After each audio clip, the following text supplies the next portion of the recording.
Hello, folks. I was really looking forward to cooking today because I finally defrosted the pig's feet, which you could see on that tray right there. But I started feeling sick about 2 nights ago, and so my body feels really heavy. I felt a little feverish, but my temperature didn't seem elevated. But I feel very, very drowsy. So I'm gonna take a COVID test just in case. I'm hoping to God it's not. But all of that to say that I am very low energy today, but I still hope to cook because I have been kind of itching to get the pig's feet cooked. So just talking through thoughts. Yeah, I was really trying to not get sick, but unfortunately, friends invite me to hang out, and I say no so many times before, you stop getting invited, basically, and I really do miss seeing people in person, but unfortunately that comes with risk factors, so we'll see.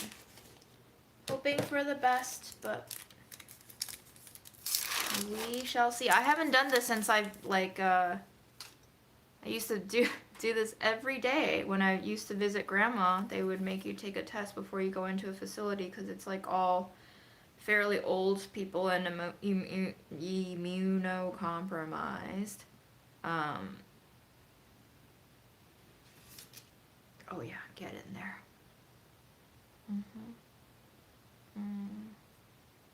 Oh, I forgot that feeling. Oh God.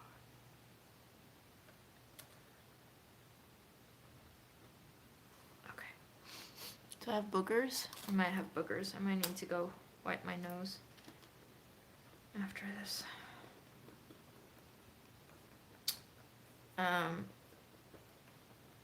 But yeah, I went to the farmer's market late today, so I only got a bulb of fennel, which you could not see. You cannot see from that angle. And I got some bell peppers. I have some carrots from the Chinese store yesterday. And I bought some onions, all fairly cheap. Onions, carrots, peppers are all $1 bag, and then the fennel's from the farmer's market. And that was $3, so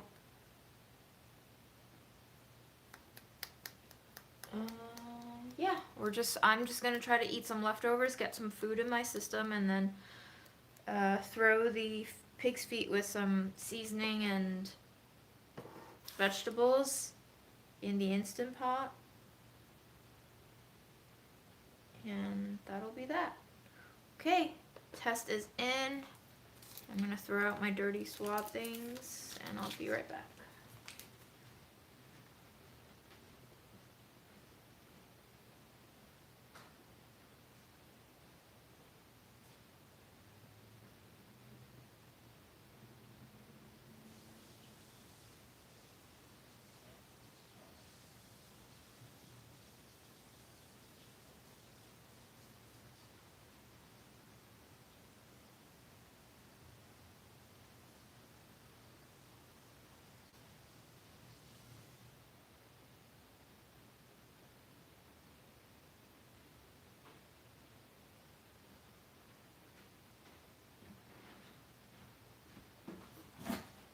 This is the fennel I got from the farmer's market. It's pretty big.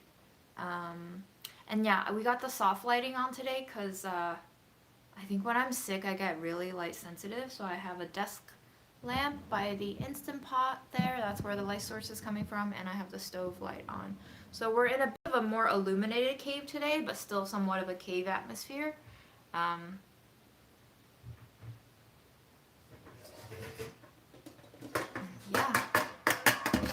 I think I've also been pretty stressed out at work too, so I think that really kind of lowers the immune system a lot.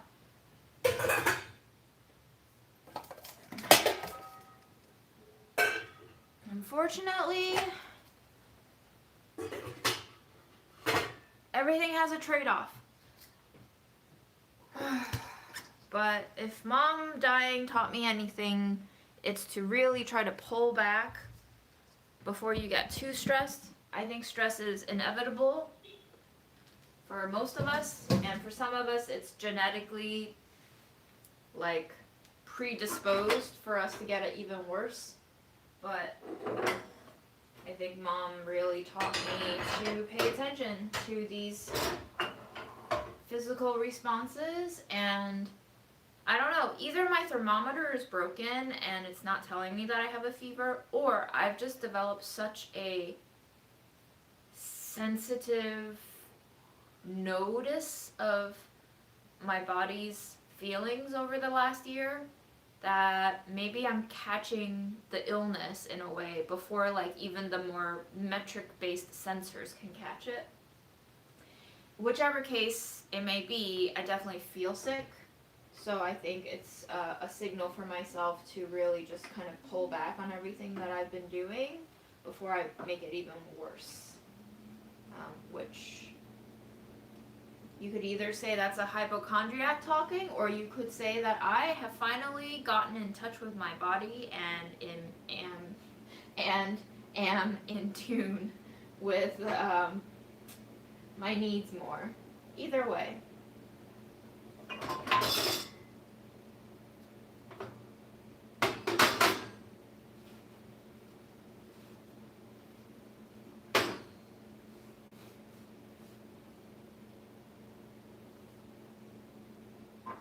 But yeah, I mean, just hearing me talk, I'm slow today, you know.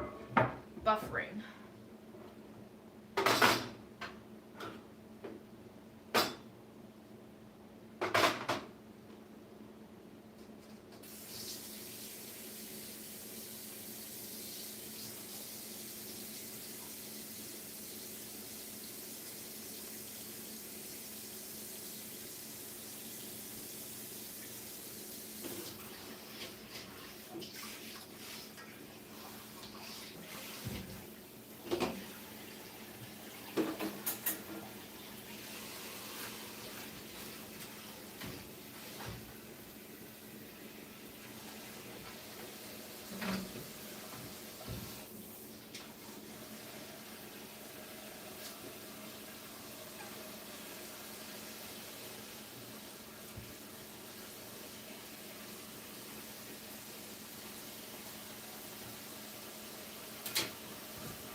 So yeah, I started feeling sick 2 nights ago when I pulled an all-nighter to write a newsletter. I was feeling manic, I think, energy-wise, and like just driven by this excitement, I guess, to get that newsletter out of my system. But obviously pulling an all-nighter is horrible for your health, especially when I'm already not healthy, generally speaking. And so I think that really kind of knocked me down a little bit. And then last night was when I realized, oh man, you're in trouble, because last night I decided to take a nap and I kind of felt like I wasn't hungry, and I've only lost my appetite less than 10 times in my life, I would say. Um, getting dumped, mom dying. I don't even think I lost my appetite when I got fired. So I'm hoping that this is not going to be as bad as I'm worried it might be. In any case, I'm going to take a spoonful of the NJPPK. This is the name backwards. It's a Chinese cough syrup that I grew up with. It's very dark, like treacle. It's got like eucalyptus-y vibes. I've definitely taken this on a live before, if you haven't seen me do it. But this is a cough syrup that I pretty much just take whenever my throat feels any kind of off. I take it before it turns into a cough. You can dissolve this into warm hot water, turn it into like a honey tea. But I just like eating it straight. One, because it tastes like honey candy, and two, because this feels like it stays on my throat longer, so it kind of like coats the more sore spots. But yeah, this is just like straight sugar, to be honest with you, with a little bit of herbalism in it. 1 tablespoon has 70 calories, so that's like even more sugar than a tablespoon of honey, which usually has 60. And I'm gonna drink some tea.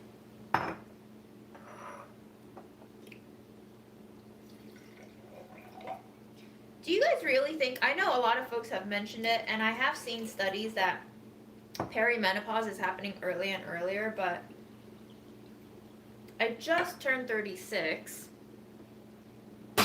Is that really how early it's starting now? Because I don't think my mom went into menopause until like, I don't even know actually when she went into menopause.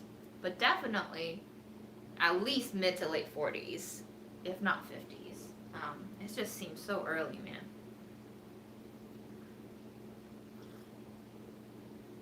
I also took my flu shot too, so I'm hoping it's not the flu.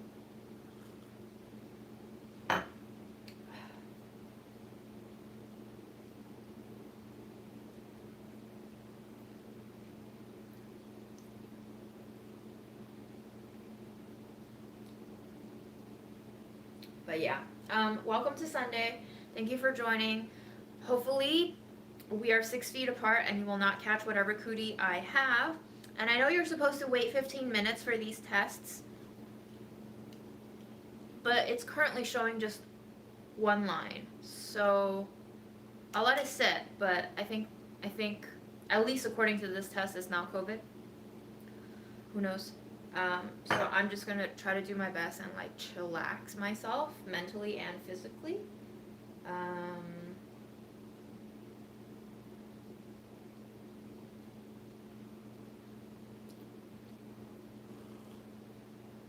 And I'm gonna do my best to get that pork in the Instant Pot.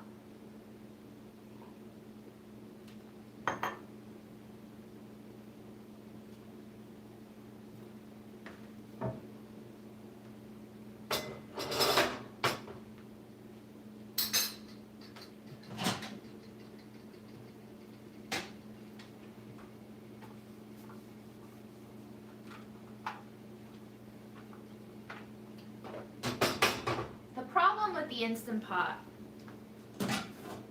is that this is the size of the bowl, and this is the size of the feet. I honestly don't think they can go in full. I don't think it's gonna fit, so we're gonna have to try to chop it with my cleaver. I really don't want noise right now though, like my body just wants peace. But let's do our best.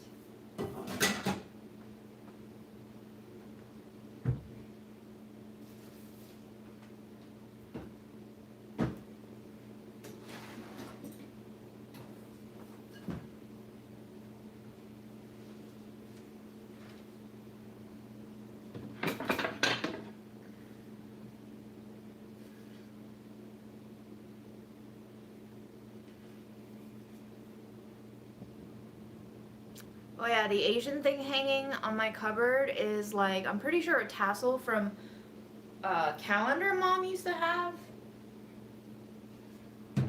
Really sad, right? Mom dies, calendar's still up on her wall. The year runs out. What do you do with the calendar? Guess you throw it out. Do you save the tassel? I guess you can. It's nice. You're Chinese. Looks nice. Hang it somewhere. Keep a part of the thing, but not the whole thing.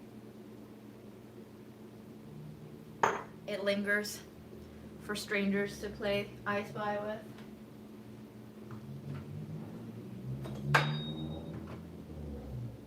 I don't remember if I bought this cleaver before Mom passed away, but I think so. I feel like I bought this cleaver when I was in Woodside and I was talking about finding cleavers on eBay. But I don't know. Maybe Mom had already passed away. Guys, it's starting to be more than 4 years out since mom passed away. I'm starting to lose track of what happened before she died and what happened after she died. So that in itself is a sort of passage, I guess.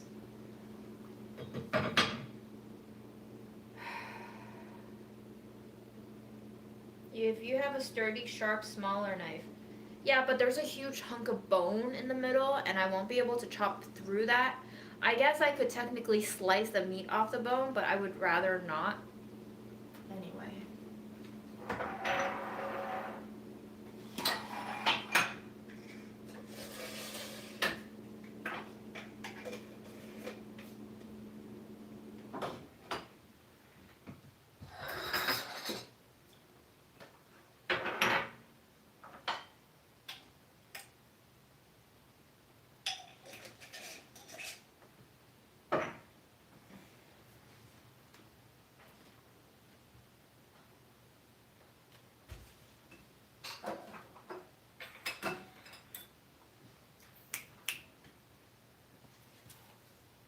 I know you guys don't wash meat, but I might.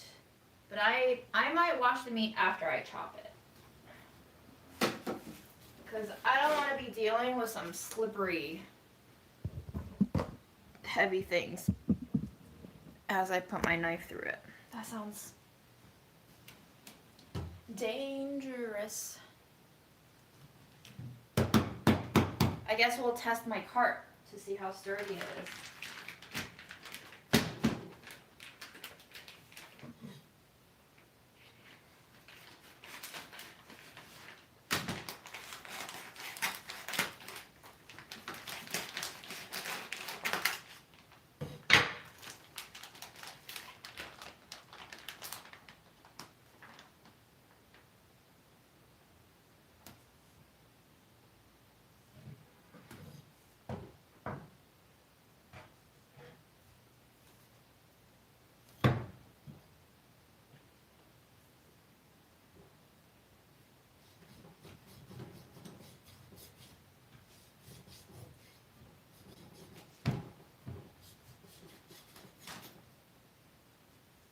Okay, ready for the noise? Forgive me, neighbor. Oh, that's not going through at all.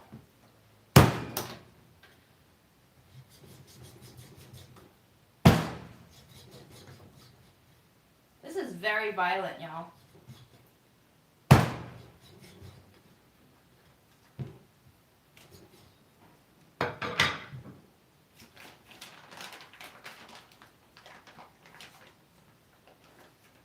Very, very violent. Also, what's this flap between their toes? I've never seen this structure before. Curious.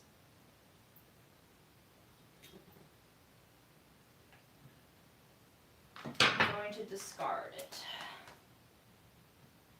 Let me see. Can I snap it? It's a very sturdy bone, that's for sure.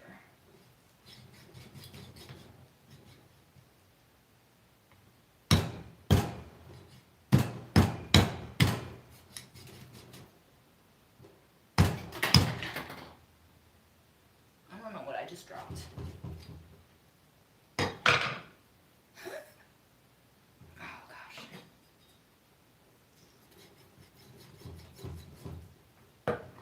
Guys, I don't have enough energy for this today. Do it on the floor. If it's not breaking, it helps not shake things. You can borrow my axe.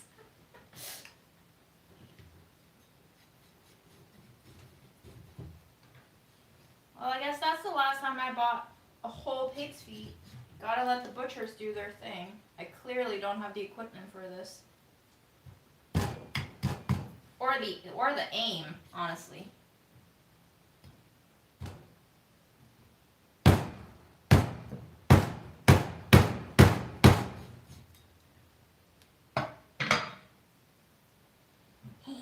This is too much, guys. This is too much.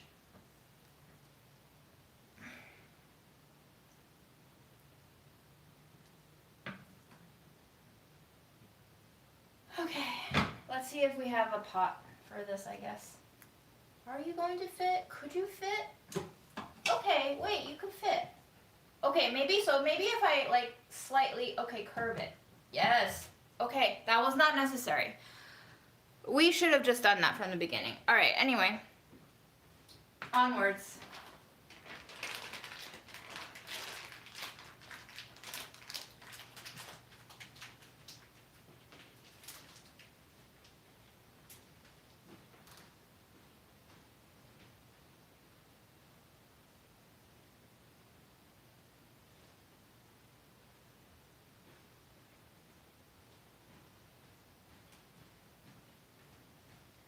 Let me wash my board first.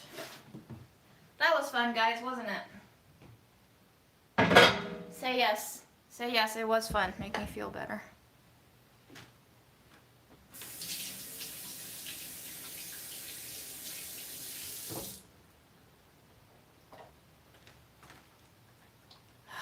Thank you.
This is why you should not operate heavy machinery or make big decisions when you're in an altered state. And that includes being sick. Because clearly, I should have listened to my body. And my body was saying, let's not cook this. But my mind, and honestly my heart, it was my heart that like talked me into this today. Because my heart was just like, pig's feet is very loaded for me as a food. Pork knuckle. It's one of the foods that Grandma used to love to eat. And I didn't realize until last night why this was hanging on me so hard. Because I definitely grew up with a lot of pork and stuff. And, you know, this kind of braised meat like I grew up with. And I was like, oh, this is going to be a nostalgic thing. It would be nice to cook it for myself. But then I realized that when I used to visit my mom every day before COVID hit, and Grandma was living with her, I would always stop by this little braised shop, this braised meat shop in Flushing. They specialize in Tianjin style braised meat. And I would always kind of like drop by there, get some pig ears, get some pork knuckles, stuff that Grandma would like, that Mom doesn't cook for her because they're very time consuming and hard to cook. And I would bring her some boxes when I went. And it hit me last night that like, it's now a double whammy. Like this food is a double whammy now. It's not just what I used to eat with my mom as a kid, but it's also like what I used to bring Grandma, who is also no longer here.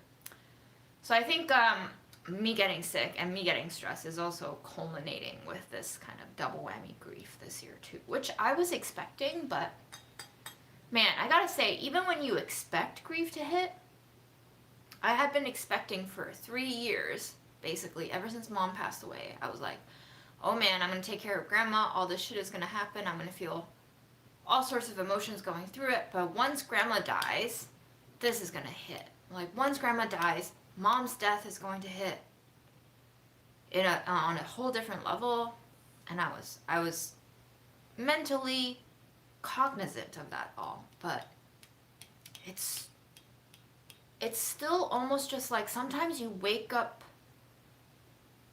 as if you're underwater. It's weird. And it's almost like you were expecting to be drowned, but it's always a surprise when you do find yourself drowning.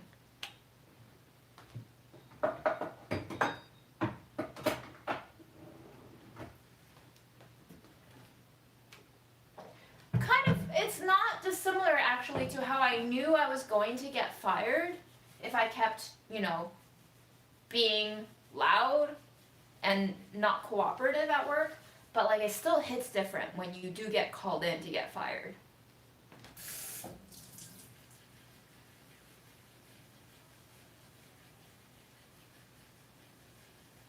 Because I think until the thing actually happens, there is some like suspension of belief. Like, you're like, yeah, 90, 95%, 90%, 80%, 70%, this could happen.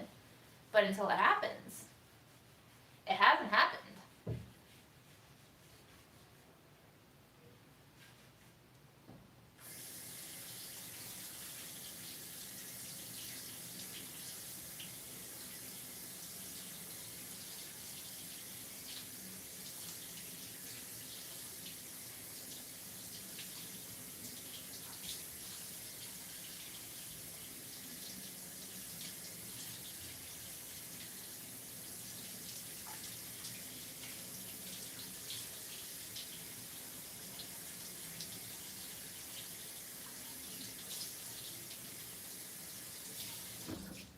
Okay, so I'm going to go ahead and rinse out the hocks in the Instant Pot insert, and then we'll fill it up with water.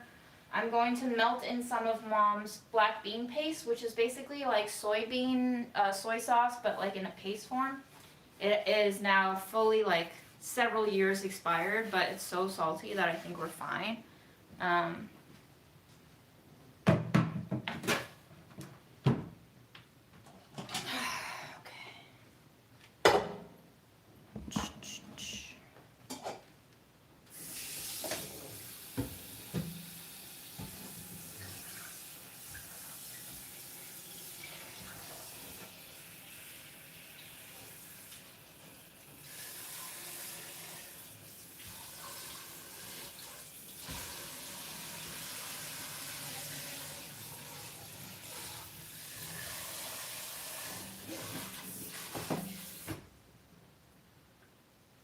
I've never washed pig's feet before. This is strange.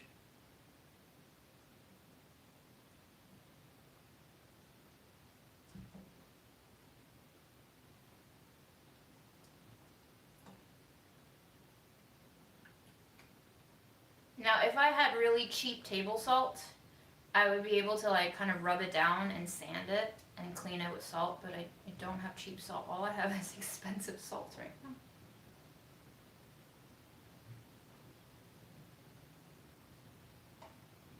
Yeah, pickled pig's feet is a southern thing, right? I had an ex who grew up in Florida. He was telling me about pickled pig's feet. I don't think he liked it. I don't think it was his thing. But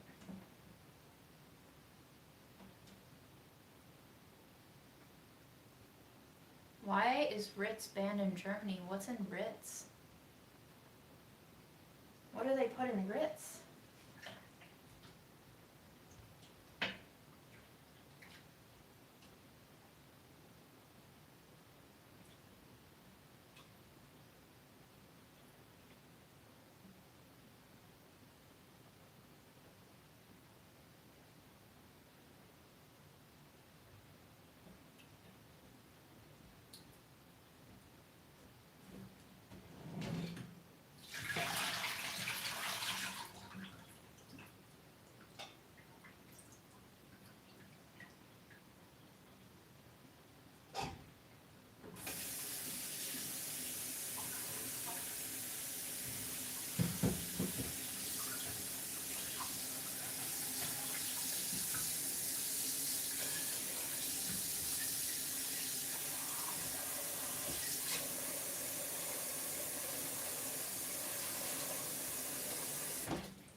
Yeah, sardines and mustard.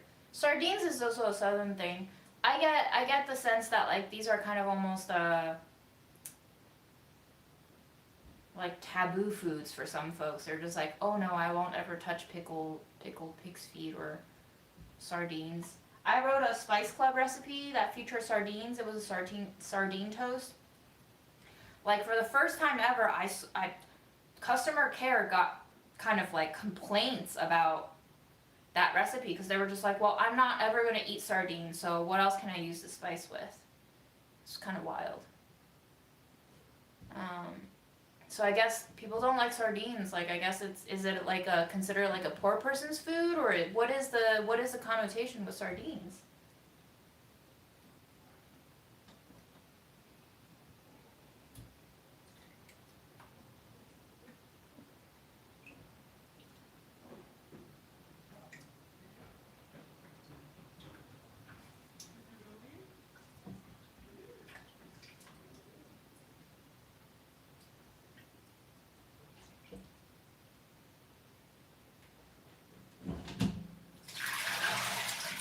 Okay, thank you, Mr. Pig. Thank you for dying and living and feeding me. Thank you so much for offering your feet up for my consumption. I hope you were treated well, and I'm so sorry if you weren't.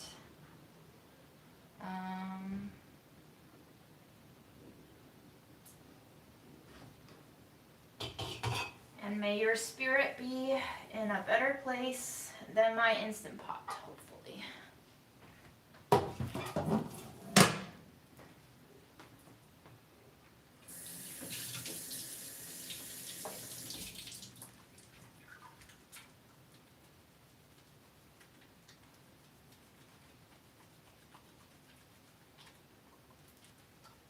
I really didn't want to go live because I knew this would be such a boring process. It's a lot of meat handling, slow movements, Instant Pot. Once it goes in, you can't see the cooking. But here I am. I don't know, I guess you guys just like having a place of virtual congregation, so here it is.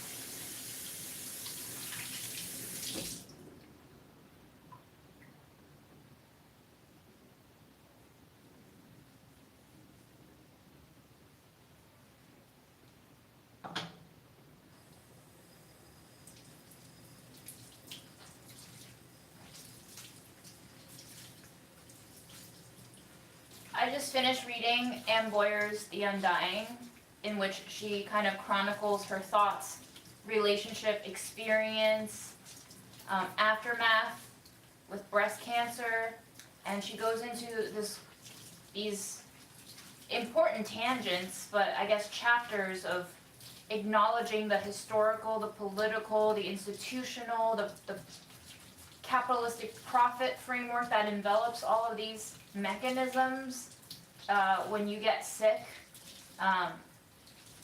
And there was such a beautiful epilogue in this book, probably one of my favorite epilogues I've ever read, because it's such a writer's epilogue. It deals with kind of this retrospective encapsulation of the journey and the turmoil of having to write down, knowing that it would be incomplete, her entire experience with grappling with cancer, herself, her life, her relationships, her financial standings, her job, the difficulty of trying to sustain not only herself but her daughter, her relationships, as she goes through all of this like very devastating transformation, undergoing chemo and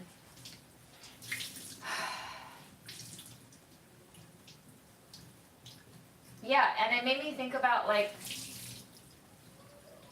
how much more painful it is sometimes to put your feelings into words for other people to see. There are so many layers to that. Writing is one form of content creation, but I think all content kind of revolves around this cycle of how much of myself do I put out there, Is it okay if I don't put out all of myself out there? Am I putting too much of myself out there? Am I telling the truth? Is it okay to not be able to tell the truth all the time? What do I show? What do I not show? And just like the stress of having to work through all of those little parts of creating something for other people to see, read, understand, criticize, judge. For them to like toss aside if they don't feel like it's important, where you have spent years of your life and your mind and whatever it is that you put in there to churn it out, and all of the impact that has. It's immense. Really immense.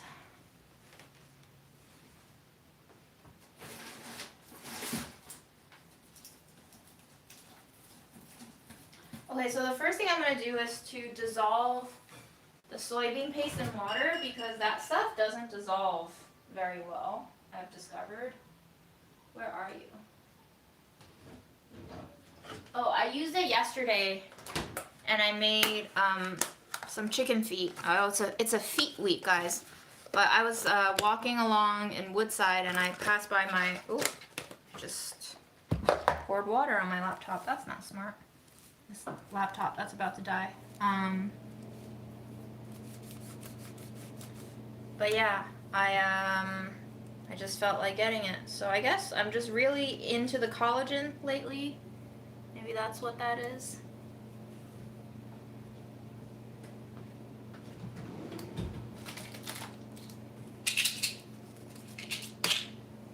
Let me just make sure I've dabbed that water out.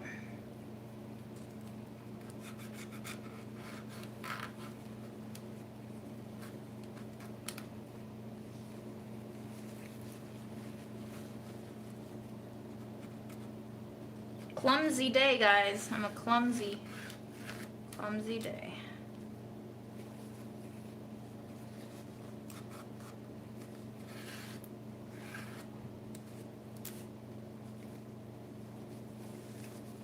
Well, that's the thing. Nobody can ever really understand you.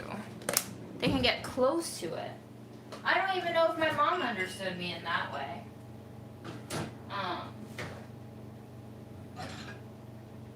You know?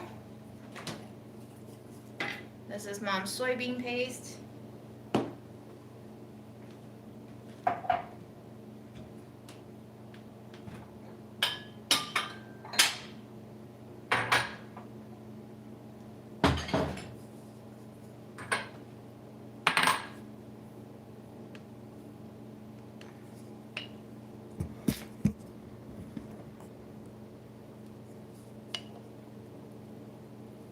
I don't know how much I need, honestly, for 2 pig's feet.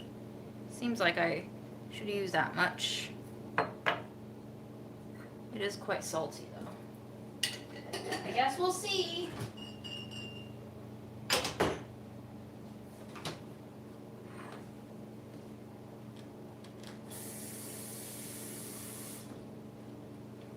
Just adding a little water and dissolving it as I chop up my ingredients. Fred is good. Fred is good. Okay, COVID test seems clear, guys, so hopefully not COVID. Gonna throw that out.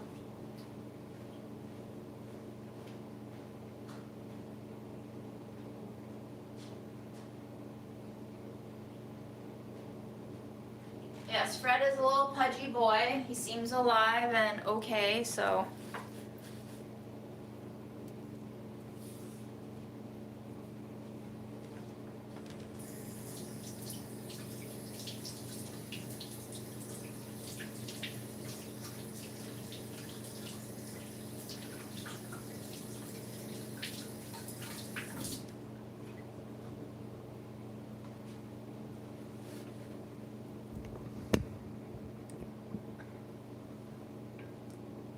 I'm going to chop up an onion. I'm going to chop up some of the fennel stalks. I think the bulb I can just eat raw, maybe. or roast it later, but the stems I want to put in here. Maybe I'll throw the bell peppers in here too.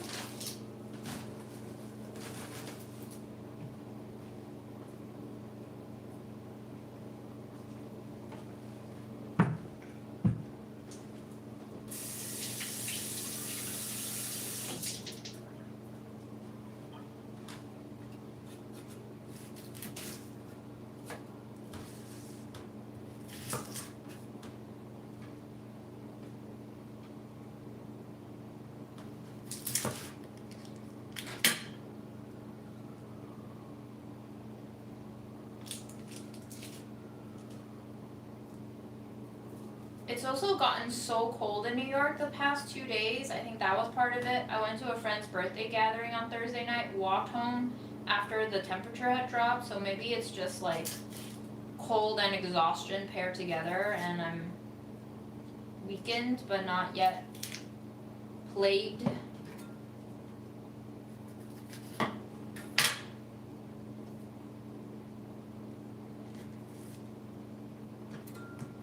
I'm gonna keep the onion fairly big, so I'm just going to cut it into 8 pieces.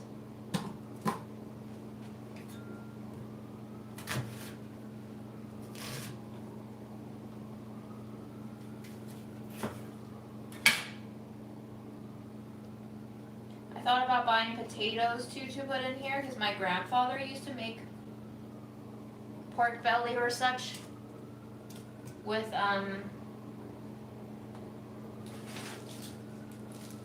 potatoes, but I also thought if I put potatoes in the Instant Pot, it's just gonna turn into like complete mush. It's too strong, the Instant Pot.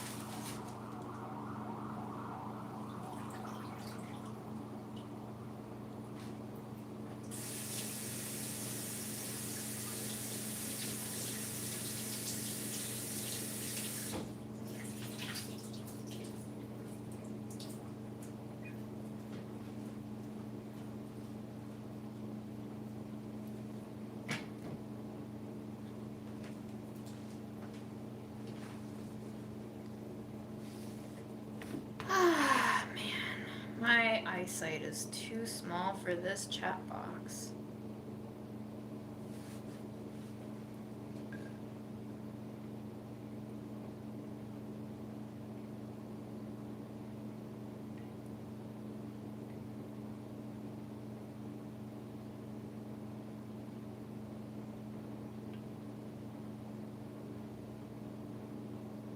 Some people won't get you because you also don't get them. It's like a different language, but on like a soul, spiritual, psychological, emotional level. I think it's fine. As long as you can have maybe 1, 2 people who can understand you 50% of the way, I feel like that's already lucky. But if you don't have anyone that can understand you at least 30%, that can definitely be lonely.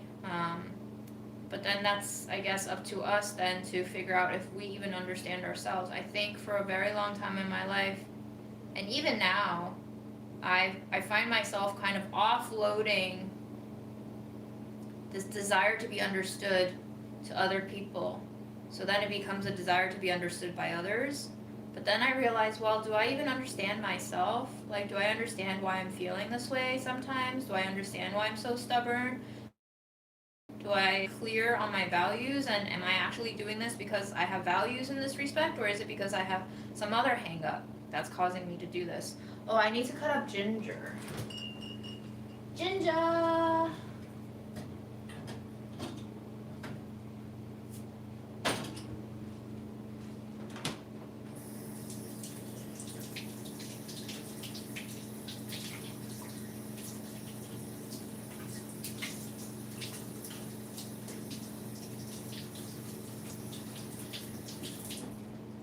And my mom was one of those people who like tried to do everything by herself on her own, and I don't think that's healthy. But I do think that at least on that emotional level, we might have to take a lot more ownership of understanding ourselves first before kind of bemoaning the fact that no one else understands us. I'm very much trying to understand myself so that I'm less reactive. I feel like I get really reactive sometimes when I feel misunderstood. But then I'm just like, what are they misunderstanding about you? You know? That makes you feel so hurt. Like, that's almost like a teachable moment for myself when I get super triggered. Oh wow, this ginger smells so good. Yum. Okay. It's like, yeah, that's a moment for myself to slow down and be like, what is making you so sad right now? What about this moment is making you so sad?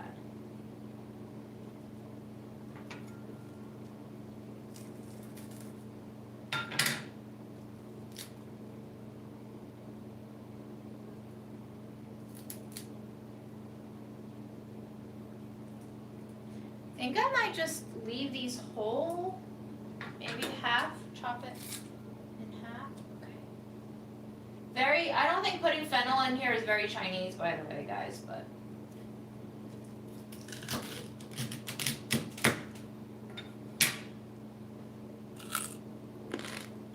That's really delicious.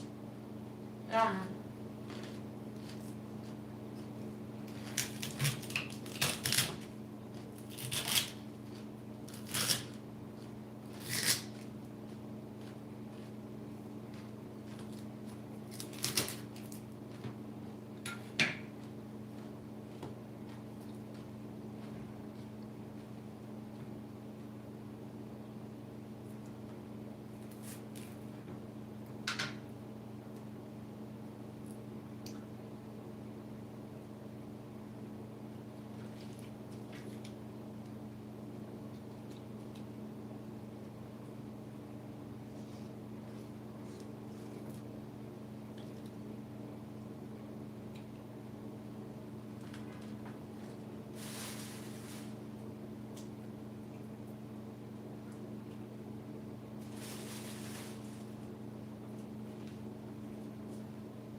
I've been feeling like I want bell pepper, so I bought this bag for $1. But they are wrinkly, so I need to cook them ASAP.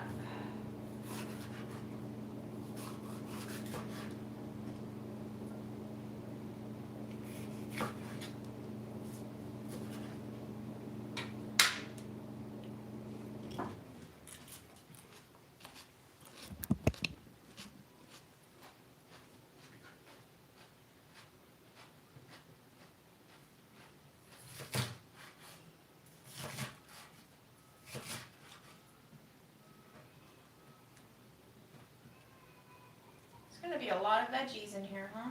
Probably not a wise decision.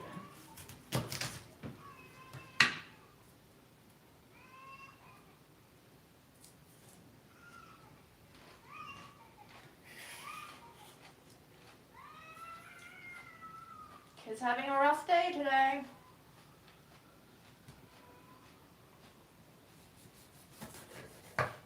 Story of our lives.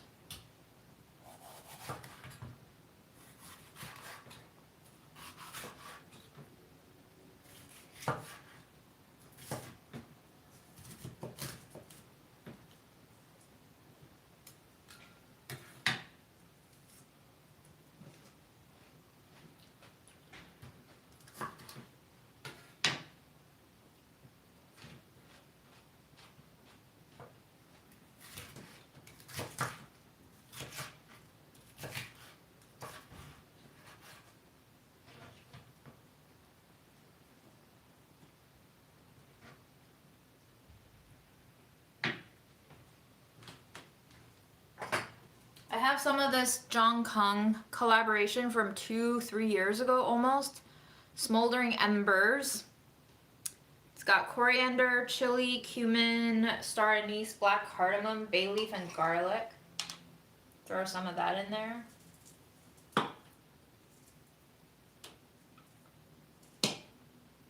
I'm also going to add a little bit of star anise on its own. If I have it, do I have it?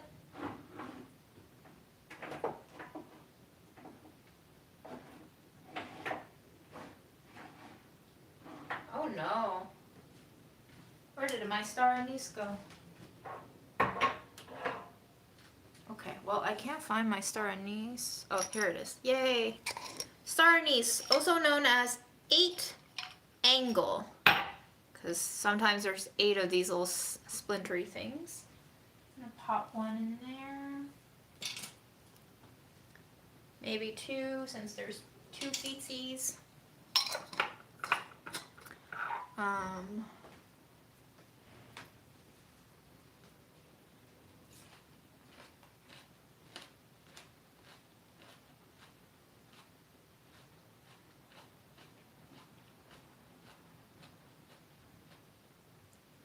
gonna taste this bean water a little bit to see how salty it is.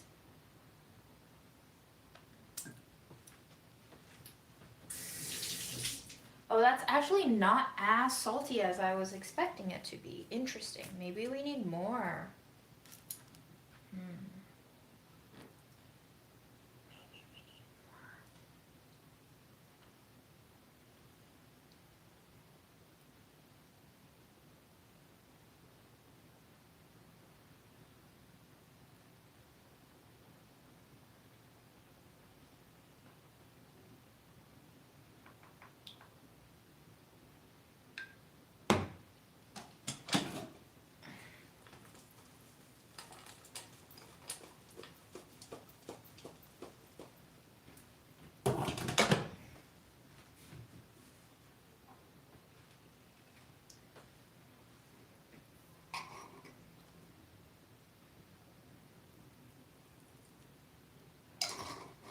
This is the other collab blend, Master Stock, also 5 spice-ish. I'm gonna throw that in there. It's got a little more sweetness to it, so more 5 spiciness with more cinnamon.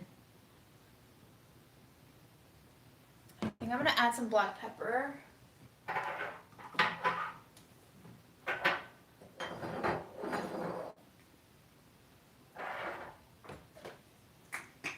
Black pepper and white pepper in here.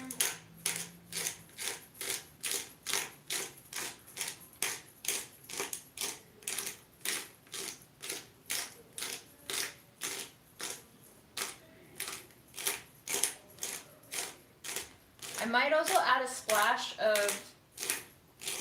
vinegar in here, but maybe I should add a splash of alcohol instead, because I don't actually like the effect of vinegar in the Instant Pot. I like it when it's like a finishing addition, but I don't like acidity in here. I tried it once, and I didn't like it. So maybe a little liquor. What do we got? We got some liquor.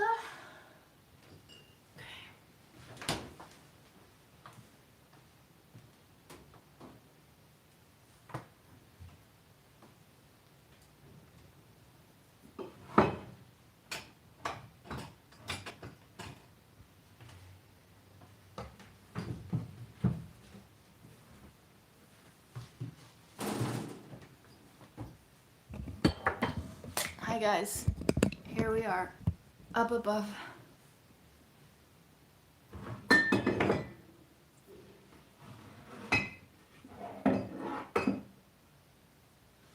We have this orange Amer and this corn liquor. Corn liquor actually sounds very interesting. Let's try some corn liquor.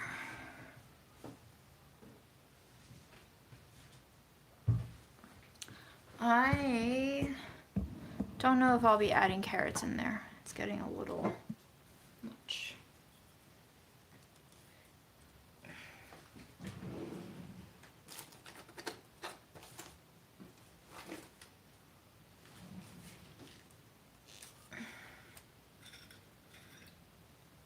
I got this jar opener from a food supply store, restaurant supply store.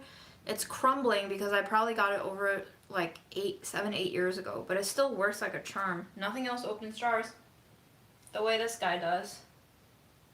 All right, I think I'm just gonna pour in like that much. However much that is. This was when I was dating a bartender and I was like, oh, I should get into spirits. And then I got sick. And so I stopped drinking. And now I have all of these liqueurs.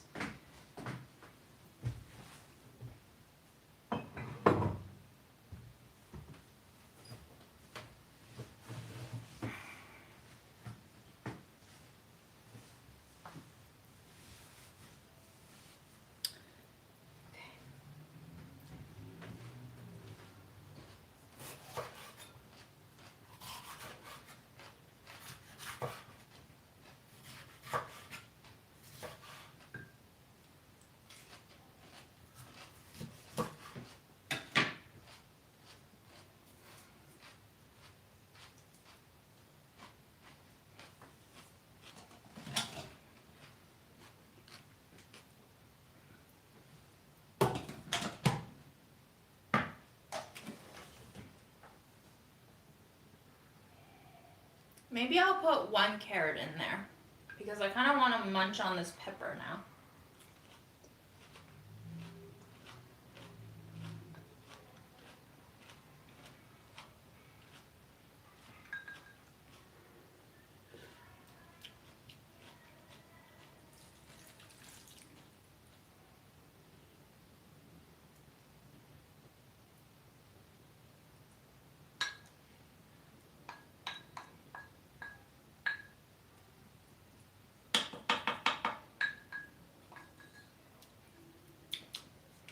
Okay, it is salty, but I think we can go a little more.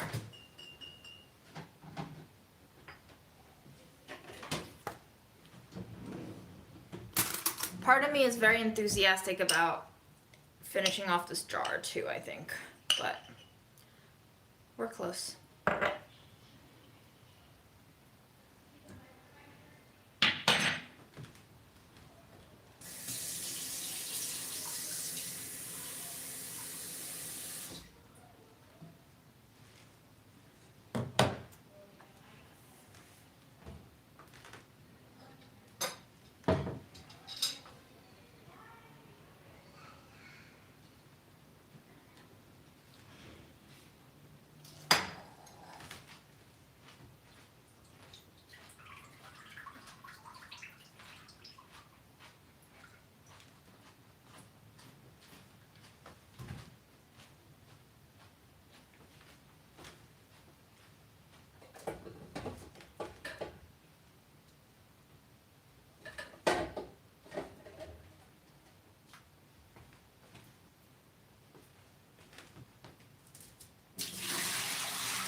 I'm going to chop up this fennel so that it's prepped. Yeah, it's a very cool bottle, the corn.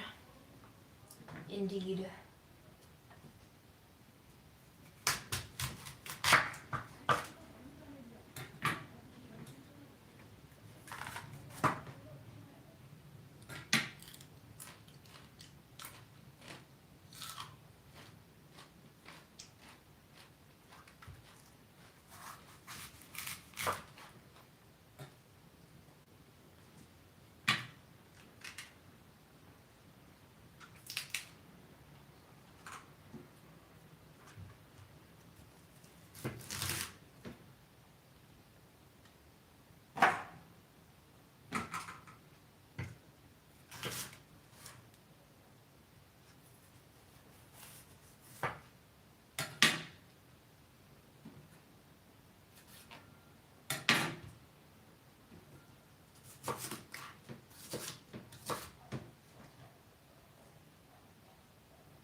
I'm making pig's feet to go in the Instant Pot.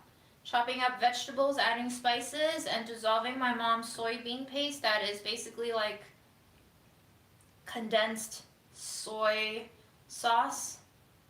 So I'm rehydrating it in this bowl and pouring it in so we can give it like a hodgepodge braise. I've had these pork feet since before June when I went to the doctor's, and the doctor was like, your cholesterol's at 238. And I was like, why is my cholesterol at 238? So then I stopped eating most animal products for about 3 months to see if I could control my cholesterol. So I never got to cook this. And unfortunately, I managed to give away a lot of my other animal products, but no friend reasonably took the pig's feet. So now I have to cook the pig's feet. I love the skin of pork, and I think lately my body has been yearning for meat, so it felt like the right time to cook it.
And now I'm going to chop some carrots to go in there. So we have a little bit of fennel, a little bit of onion, a little bit of bell peppers, and now I'm adding carrots. My cutting board is overflowing with liquid. I need to do a little bit of course adjustment here.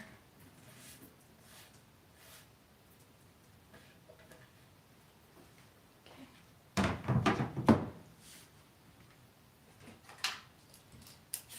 I'm going to peel these carrots because they were dollar carrots and they're a bit gnarly.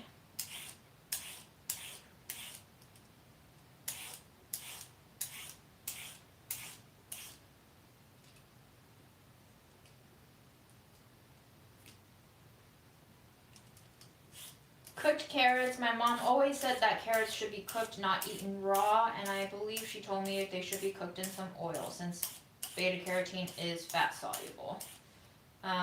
Not sure whether you really have to cook them in oil, because I guess once they reach your body has fat, right? So it's ends up being soluble anyway, but yes, mom's opinion was that carrots should always be cooked, not eaten raw, but Chinese people also just don't like to eat a lot of raw things, period.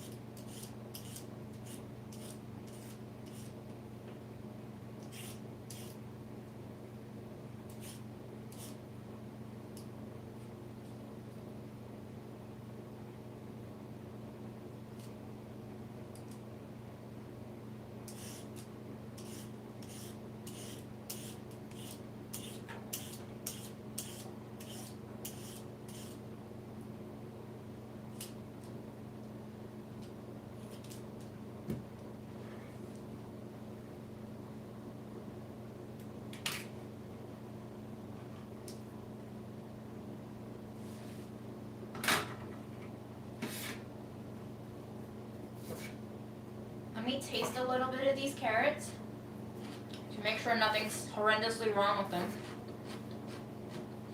before I throw them into the pot.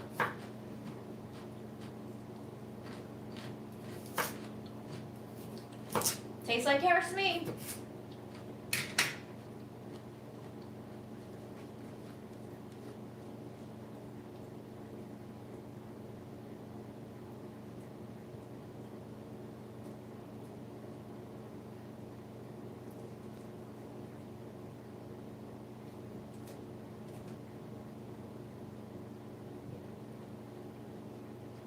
I think I want one more in there. I love soft carrots.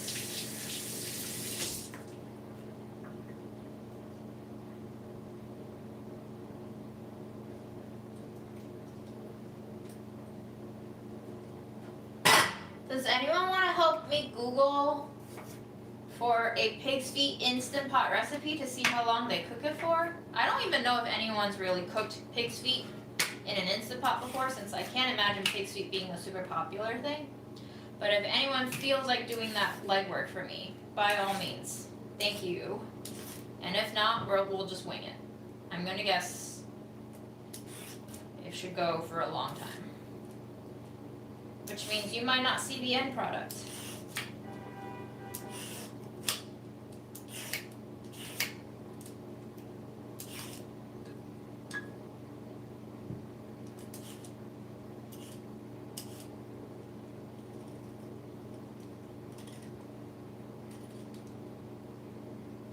I'm also thinking that we can cook this so that we can like get the meat off, or the skin and the cartilage off of the bones, and then I could potentially make bone broth with the bones again after the meat's been consumed. Because as you saw, there was a lot of bone in there. A huge chunk of it was the bone.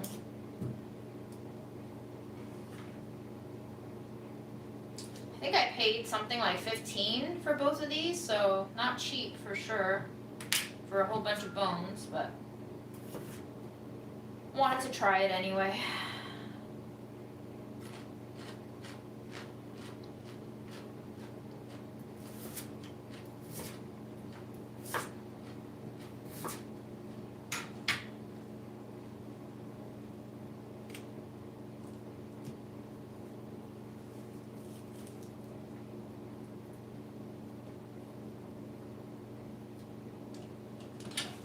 We're at capacity, very full.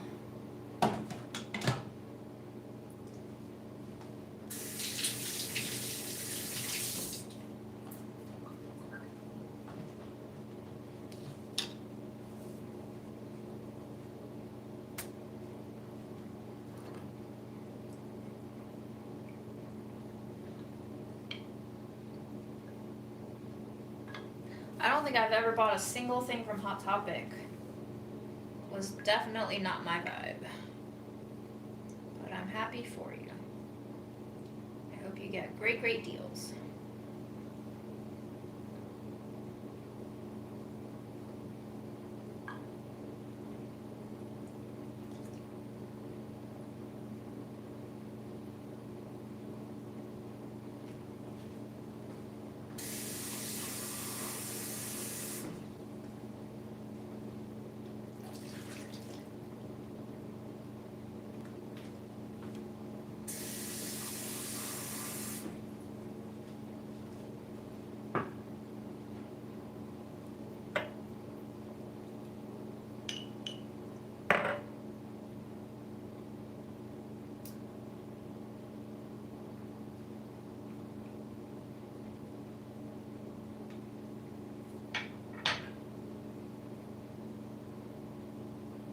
$30 to 60 minutes on high. Thank you so much.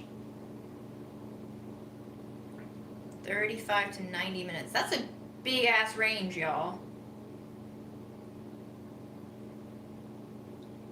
I'm adding in a little more soybean paste just so that, one, we have enough liquid to kind of at least half immerse the trotters, and two, because we have so many veggies in here, I do want to make sure they get somewhat flavored.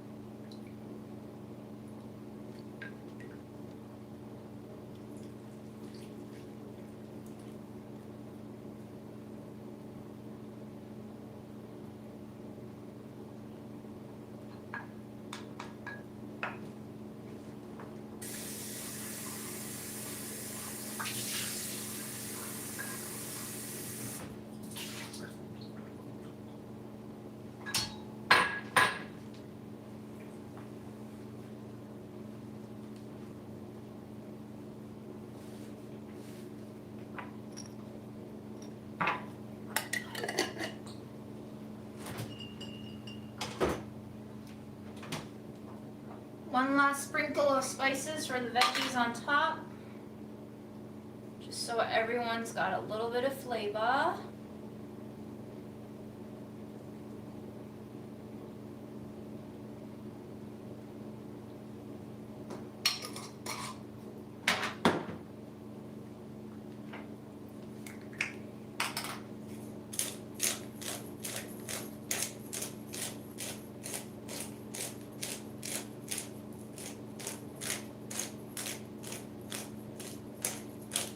And then I'm going to clean the sink because we've dumped all that porky water down the sink. And I'm going to heat up leftovers and I'm going to sit and chill and talk and eat. And maybe we'll get around to prepping the rest of our veggies so that I can slide them into the fridge.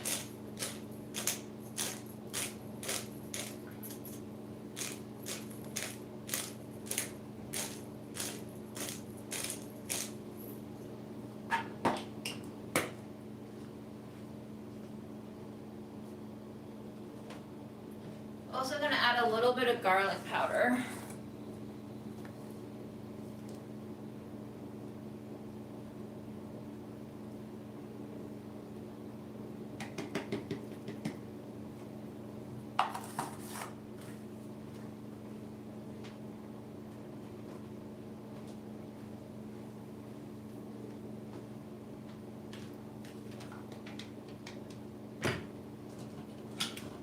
That's our final pot.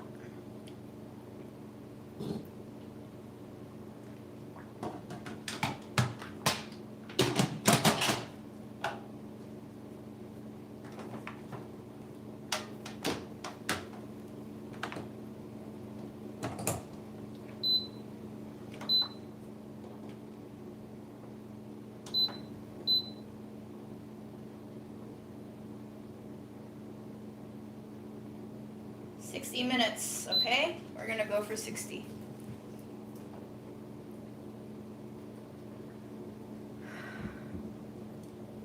I don't want it to fall off the bone, is the thing.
Oh my god, my back just released.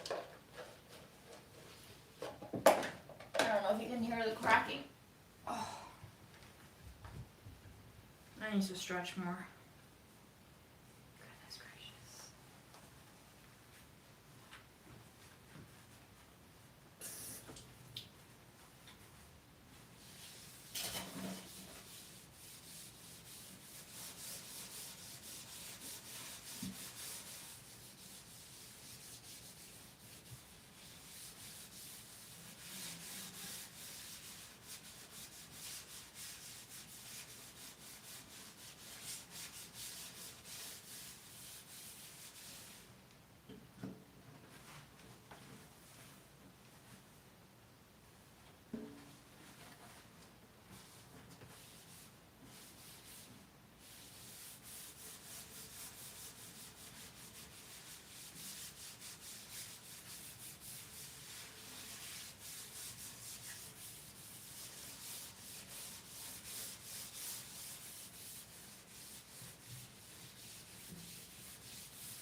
Hi, baby. Do you want to come hang out? Want to come hang out, baby? I'm in his way, guys. You see him in the corner? It's supposed to be his time in the kitchen now, not mine.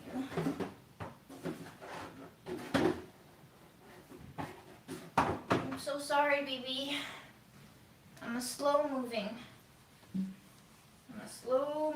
entity today.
I will say it is good that I started cooking, because if I didn't cook, then I wouldn't have started snacking on these bell peppers that are now starting to make me hungrier. So good, good.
clean our sink, and that's gonna make me feel better too.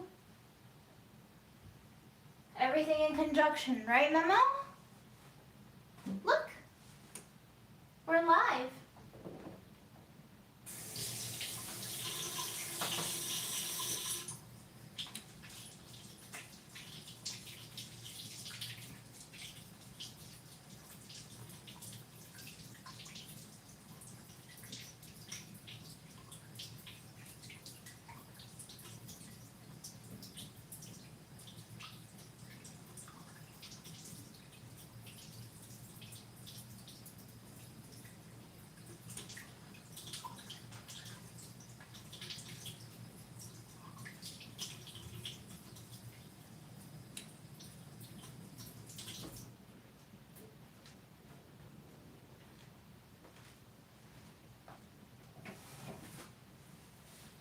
You want to come into the kitchen, baby? We can hang out together. Oh, guys, I made some brownie bars using the hot cocoa mix. This one. And it has that kind of like upscale chocolate taste where you get like fruitier tasting notes towards the end. Pretty nifty.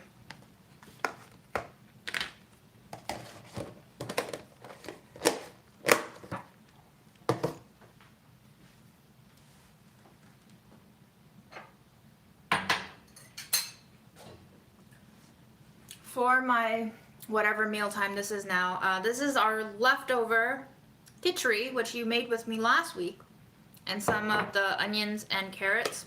So I'm just gonna microwave some of this and eat this to get my protein, fiber, carbs, nutrition in. And yes, it has kept a whole week, but I ate it yesterday. I'm still alive.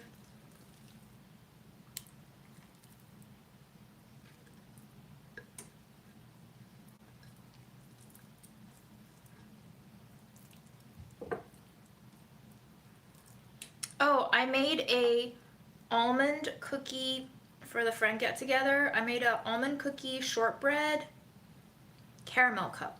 So I used my mini muffin tins and I made a almond flour,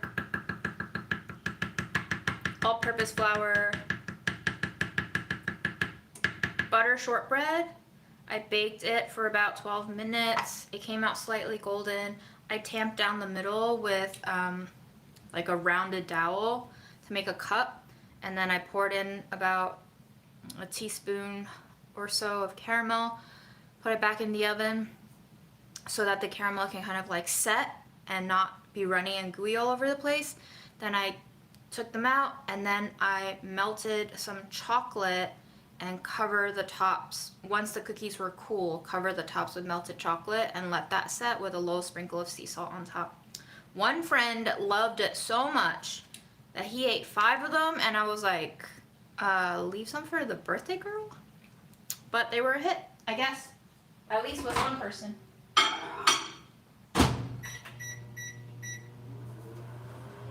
So thank you for all of your ideas on that.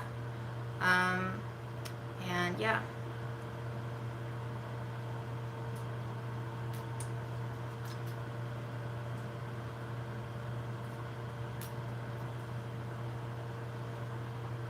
Actually, I can show you a photo of it maybe.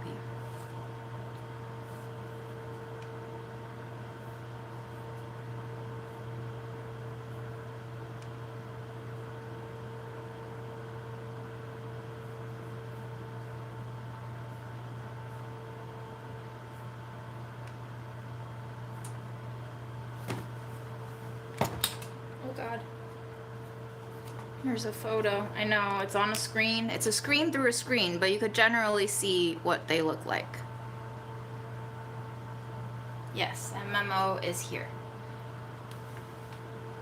Hi, Memo, baby. Fred is alive. Aaron sends me photos of Fred.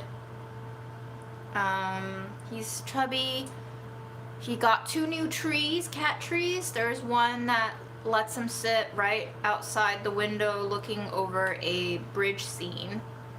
And then Aaron got him a very beautiful, looks very upscale cat tree for the living room so that he can live in style.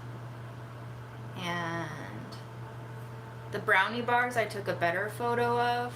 Maybe you'd like to see that too, since you couldn't really tell since I was just munching at them. But yeah, they look like that, and it has a banana bread. It has a banana bread texture to it because I added some mashed bananas instead of half a stick of butter, because again, I have high cholesterol issues and I'm not trying to kill myself every time I bake. So I just use a little bit of oil, and I used banana.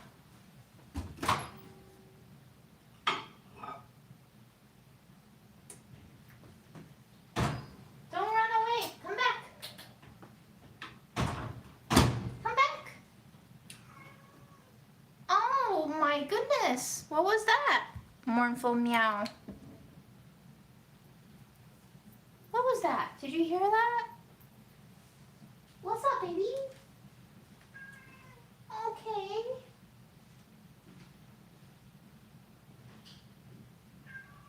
Meow? Do you want more food? Are you out of food?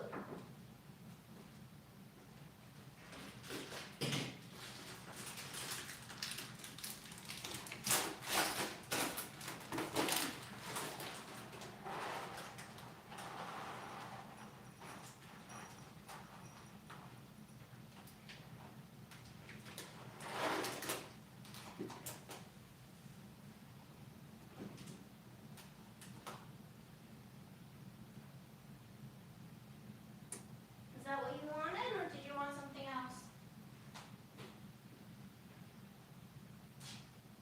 Do you want me to clean your litter? Is that what you want? No? You don't want that food?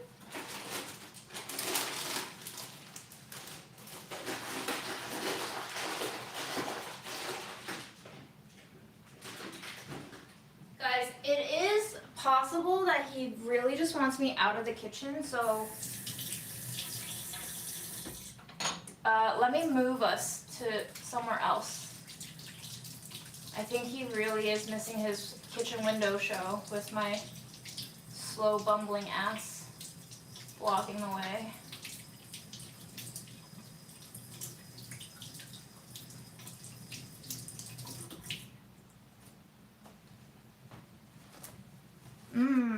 That Instant Pot smells good.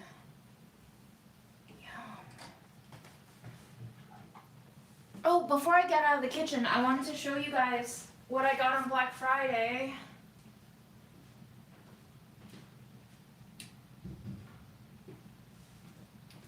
I usually just buy food on Black Friday, so I got Memo a lot of cat food. You don't need to see that. It's just, Chewy had like a Purina, which is owned by Nestle, sale, so I just got him a lot of cat food, hoping that it would keep him alive for a little bit longer. But for myself, I got $50 worth of stuff on Vitacost. So when Grandma was still alive, I got into the habit of ordering a lot of Bob's Red Mill flour. So this year I got a bag of whole wheat flour, a bag of all-purpose flour, a bag of bread flour. They were all around $5 to $7 each, which is a pretty good deal for Bob's Red Mill. So I'm just gonna put them in the freezer because the oils in flour can go rancid. So I'm gonna try to avoid that.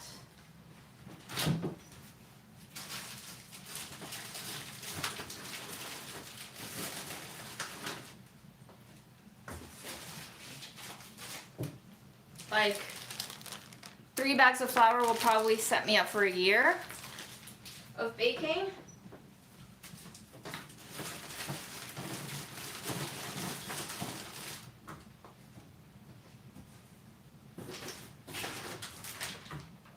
Then I got 2 bags of Vital Wheat Gluten, which is what you can make seitan out of.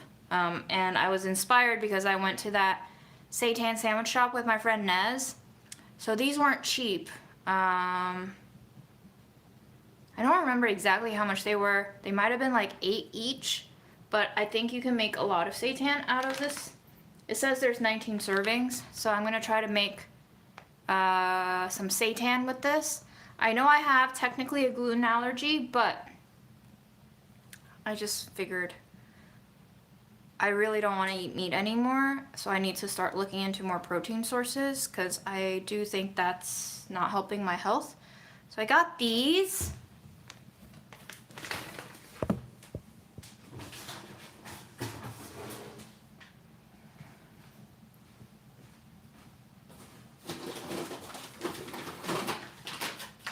Then I got 2 bags of TVP, which you know I've used before. This is perfect for ground meat. This is a soy product. And you just rehydrate it and use it like ground pork or ground beef.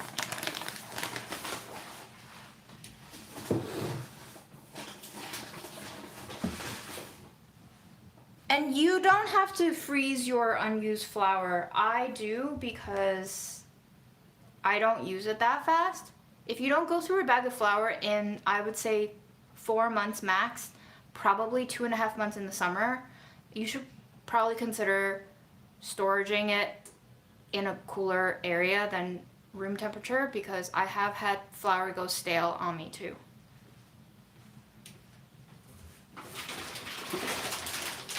Then I really did want to treat myself to Rancho Gordo beans, you know, the fancy bougie beans that are like $7 a pound.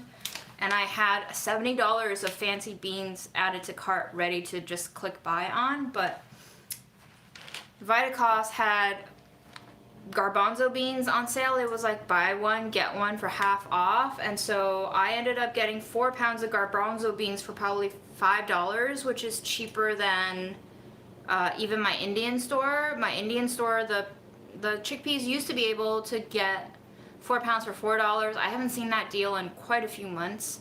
It's now up to like 4 pounds for $5.50. So Vitacost had a 20% off, or actually it had a $10 off of any 50 plus order. So I use these to kind of hit my discount minimum threshold. And I also got 2 bags of black beans too, so now I have a lot of beans that I can work through, so I'm very, very happy.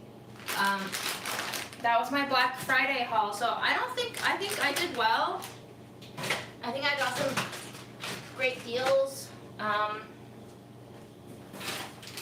6 pounds of beans, a lot of vegan protein sources, 3 bags of flour, 5 pounds each. Oh, and I also got a bottle of face wash. I think that's it. So that was my haul. I will move us out to the living room. Although I don't know if Memo's gonna come back, but we'll see.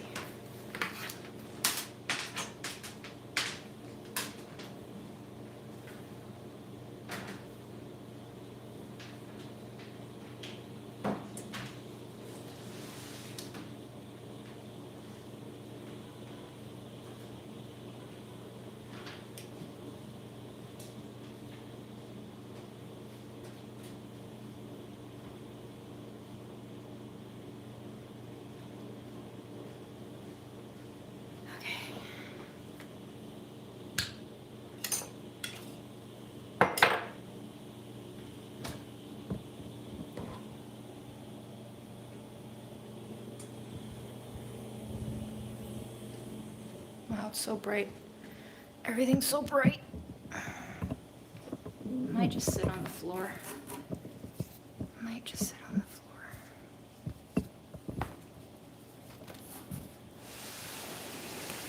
Sit by the Chewy box. Eat my dinner. Look at all this food. That's his Chewy haul. $100 worth of food for him and $50 worth of food for me, guys. What a life.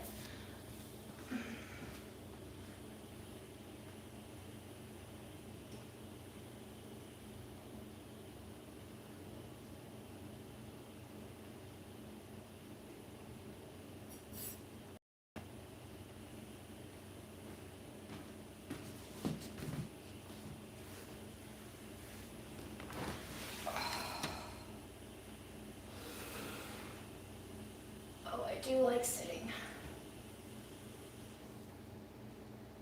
How's this? Can you see me okay? There you go. I don't know if we've been in this room before, but hello.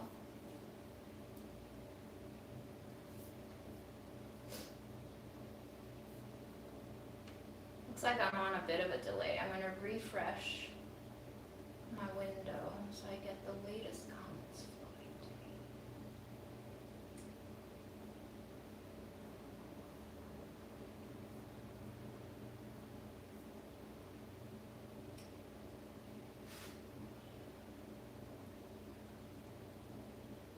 I think King Arthur is still known to be like the best commercially available flower, but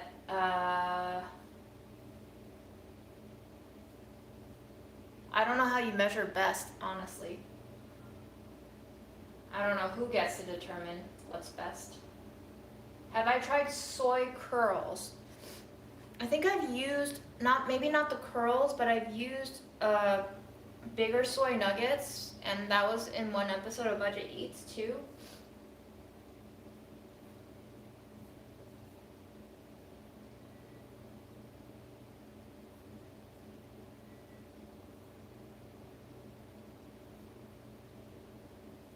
Yeah, soya chunks, exactly. Okay.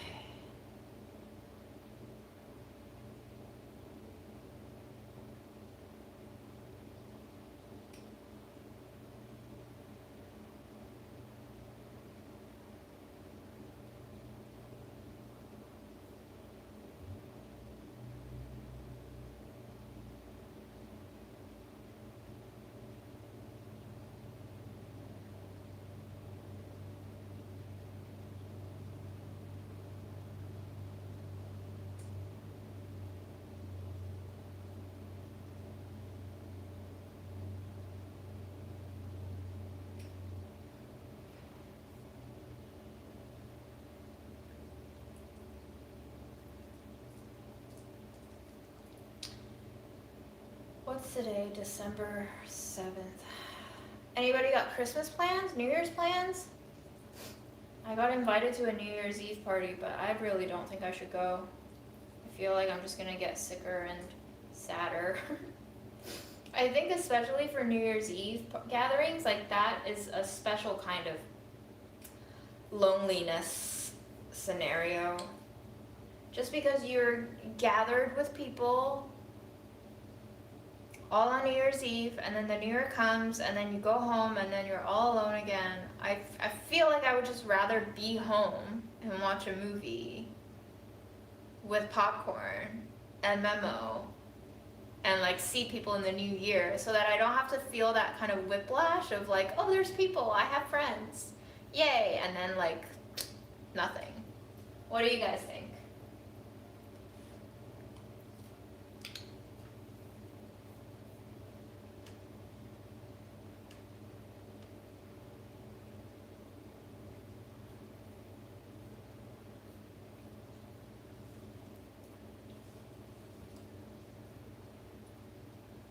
Invite a friend over. I mean, Memo's gonna freak out.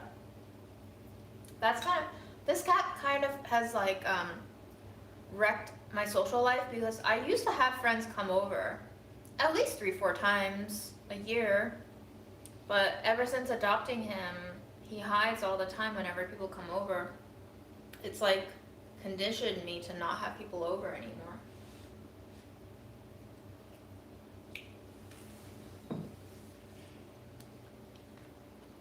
We got our peppers. Could use it as a scoop. I love food on food scoop.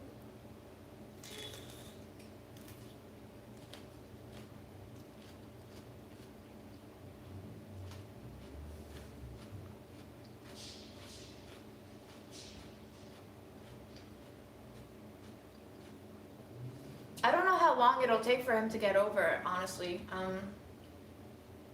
I had a group of friends over once for like 3 hours. He hid for the entire time. And then he stayed in there for 2 more hours after everyone had already left. The only 2 times that he's even peeked out were when I invited Samira and my coworker Sam over on different occasions. So one female allowed. Like, I think he'll only peek out if it's one other female. Um, and that's an if. Not if I have any male presence or a group of people.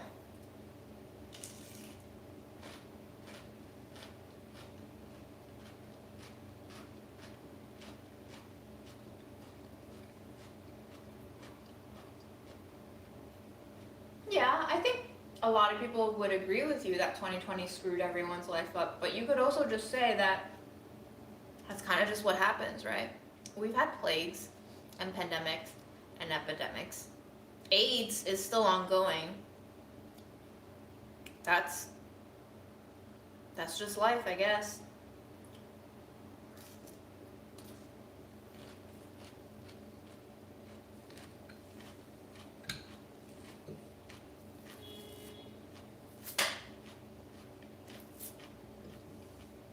How long did it take for us to understand AIDS, find medication to treat AIDS, and to be able to prevent it?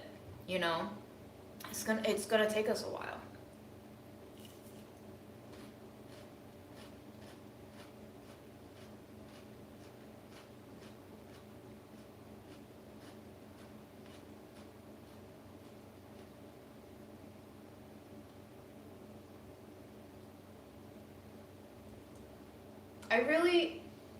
I really would like a cat who behaves a little bit like a dog,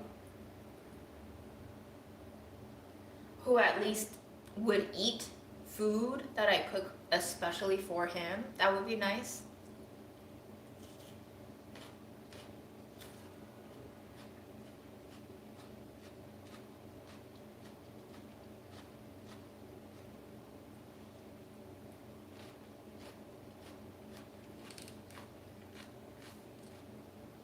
I love Maine Coons. I love how big they are. I love how regal and majestic and princely they look. But I don't think I can take care of one. They're so big and fluffy and long furred. I'm actually allergic to cats, so I'm a little bit worried for the long haired varieties for more trapping of dander and stuff. Memo actually triggers my allergies quite a bit. And unfortunately, he won't let me even wipe him down with a wet wipe sometimes. I think it would help me a lot if I could bathe him, but I'm pretty sure I would perish in an attempt to bathe him.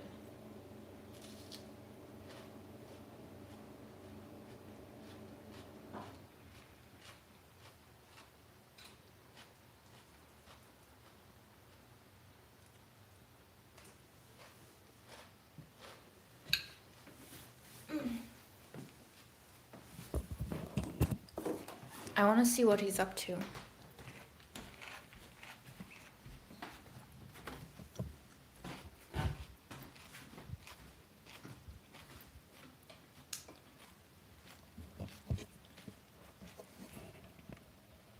Hello. What are you doing? Do you want treats? Are you comfy? Did you want something?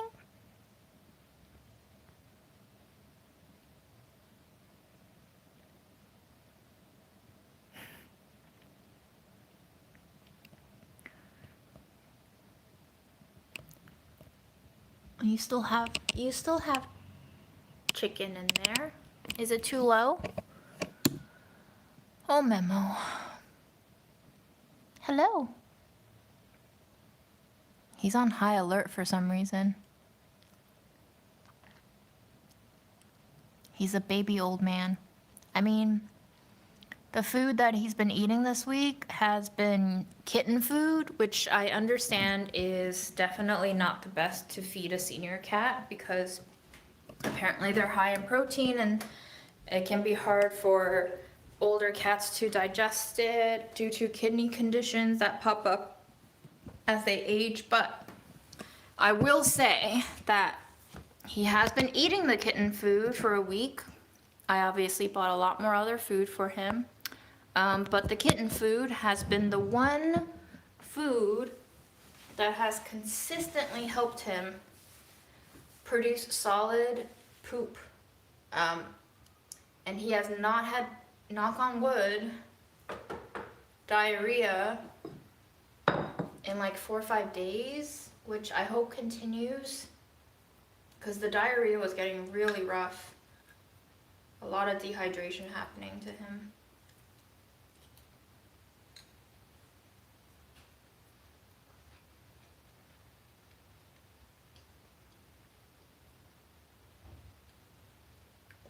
Yeah, so I give him a churu in the morning.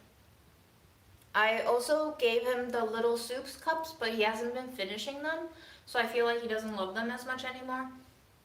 So I give him a churu in the morning, and I might give him a second one in the evening if he looks like he wants it.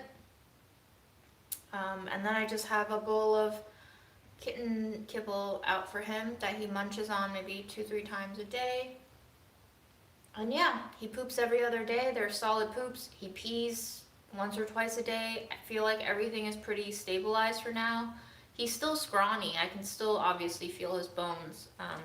But I just don't think he's a cat who puts on that much weight, honestly. So as long as he's not, you know, diarrheaing all over the place, I feel like that's as good as it gets for now.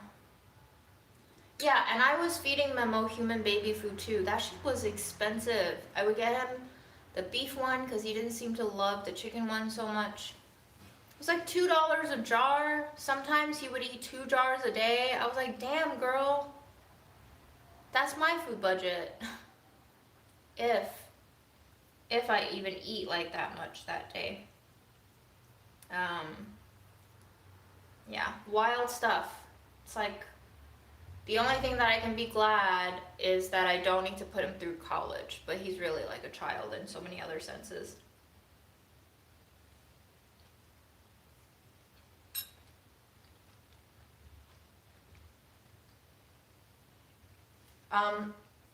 Yeah, he looks really young. He looks like a kitten, but I adopted him last June, and they told me that he was 13. So if that's accurate, he's 14 now at least.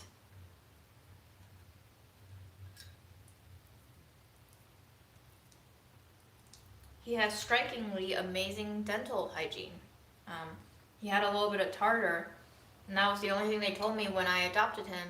I really tried to do my due diligence to check in with the fosters and the shelter, and I was like, can you please just make sure you tell me all of his medical issues so that I can be prepared and know what I'm taking on.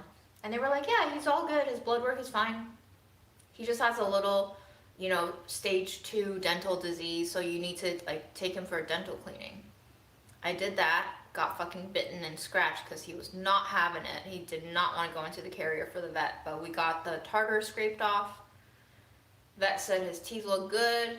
I was like, he's not good at eating. What do we do about that? And he was like, is he eating at all? And I was like, yes, this much. And he's like, he's fine. And then 4 months later, Memo's like not eating for a week. And I was like, what is going on? Take him again to the vet. Armored up to my fingertips in gloves and layers of coats so that I don't get bitten again. We do fecal matter testing, we do blood work. The whole thing costs me $800 plus the medication that we got for him. He got put on antibiotics and a nutrition supplement that he didn't drink at all. And the vet said the blood work came back with very elevated liver enzymes, and like he thinks that it was sort of terminal illness of some sort, either pancreatitis or cancer. But he said it looked so bad, the numbers looked so bad that he didn't really think it was worth diagnosing and putting the cat through more stress. So he basically told me last January to get ready to put down this cat within the month. So that's when I moved my bed into the living room because that's where Memo was camped out. that was the first sign of distress. You know, Memo stopped sleeping with me in my bedroom. He came to the living room, like squished himself into the corner by the heater and just wouldn't move. And I was like, oh shit, that looks like isolation. I feel like that's what cats do when they're about to die. So I moved my bed in there just to keep an eye on him during the night. And yeah, here we are, 11 months later, and he's still here with us. So, who knows? Bonus time.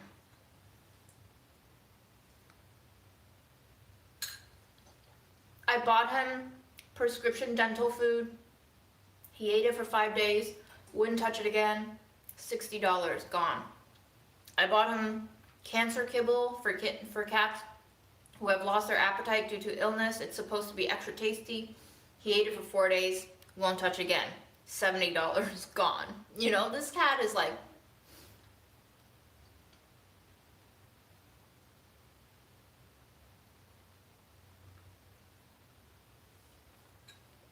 I just wish they sold smaller bags. So I did get him some dental kibble.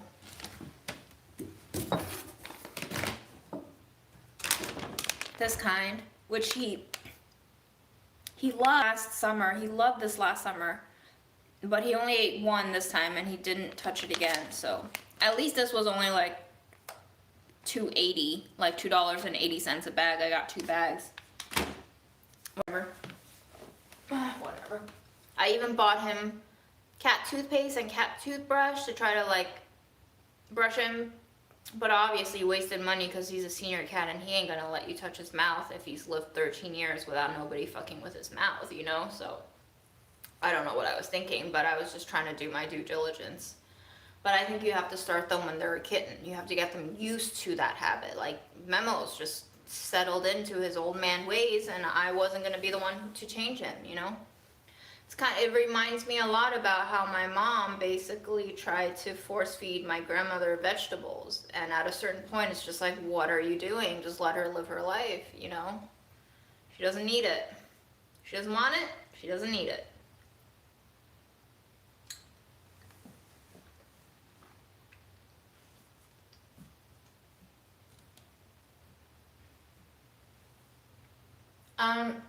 Yeah, the vet gave me, among the medications that I paid $800 for, was an appetite stimulant on the ears.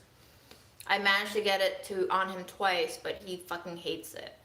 He knows immediately when I approach him that something's off. He can sense it, even if I tried to hide the ointment.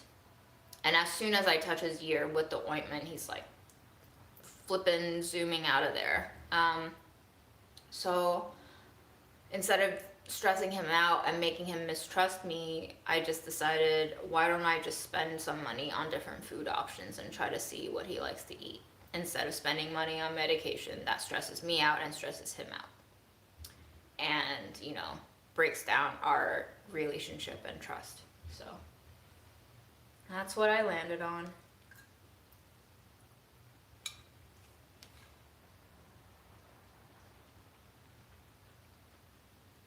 I don't know how he does around other cats. Supposedly the shelter told me he came from a multi-cat home. Maybe he would like another cat, but I can foster. I just have to make sure that I feel good about doing that, because I don't want to add stress onto myself. I'm going to have to like cloister the cats apart. I don't know how the other cat's going to behave. I don't know how Memo's going to react to him. If they fight, if he stresses Memo out, if Memo doesn't come out to eat, then I'm going to have double the trouble on my hands.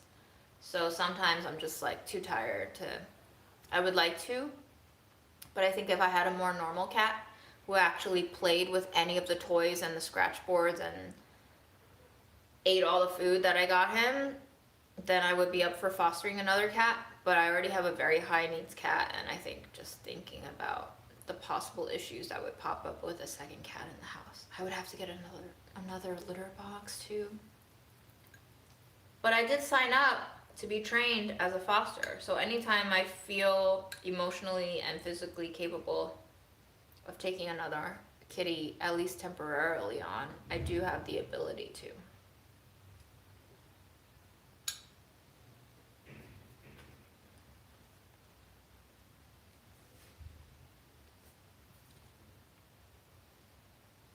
But yeah, like this whole thing that I'm leaning, it's all cat food.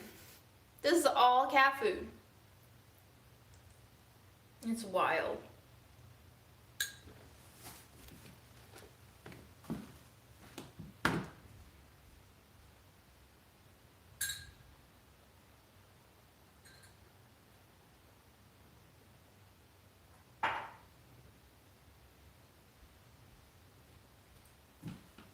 Okay guys, I don't think we're gonna be able to see the pork and my energy is waning. There's still 45 minutes left on that and I'll probably let it naturally release. So I think I'm just gonna end the live now while I still have some energy left so that I don't crash. But thank you for joining me. Take your vitamins. I already took mine. And yeah, don't pull all-nighters. That was a very bad move on my part. But hey, I wrote a newsletter and it made me very excited. So I guess wins and losses all on the same go. And that's it. Have a good week. And we can go say bye to Memo. And see if he has any wisdom for us. Wisdom. Wisdom, wisdom. Hi, Memo. Do you have wisdom for us?